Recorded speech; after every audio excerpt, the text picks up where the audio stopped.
парлумони кишвар дар рушд ва такоммули қонунгузории ҷумҳурии тоҷикистон саҳми бевосита дошта ҷиҳати таҳкими заминаҳои меъёрии ҳуқуқии ташаккули ҷомеаи шаҳрвандӣ тадбирҳои мушаххас меандешад. Мулоқоту вохӯриҳо ки аз ҷониби вакили маҷлиси намояндагони маҷлиси олии ҷумҳурии тоҷикистон ташкилу баргузор мегарданд, дар ташаккули маърифати ҳуқуқии шаҳрвандон нақши муассир дорад.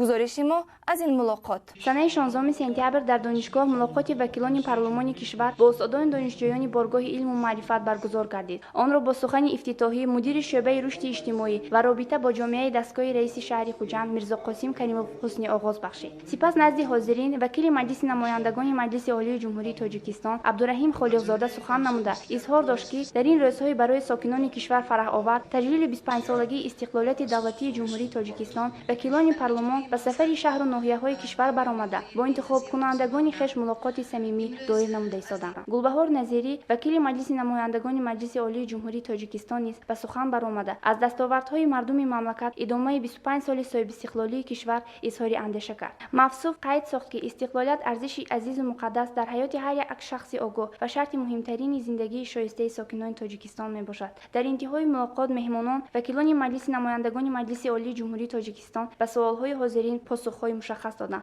аз имрӯза вохӯрӣ маълум гардид ки дар давраи солҳои соҳибистиқлолии давлатии ҷумҳурии тоҷикистон яке аз шохаҳои бисёр назарраси ҳокимияти давлатии ҷумҳурии тоҷикистон яъне ки шохаи парламент маҷлиси олии ҷумҳурии тоҷикистон барои беҳтар намудани низоми қонунгузории ҷумҳурии тоҷикистон қонунҳо ва санадҳое қабул кард ки ҳадафи ҳамаи онҳо барои беҳтар намудани шароити зиндагии мардум ва фароҳам овардани имкониятҳои нав барои рушди соҳибкорӣ, рушди соҳаи саноат, беҳтар намудани вазъи таълиму тарбия дар ҷомеа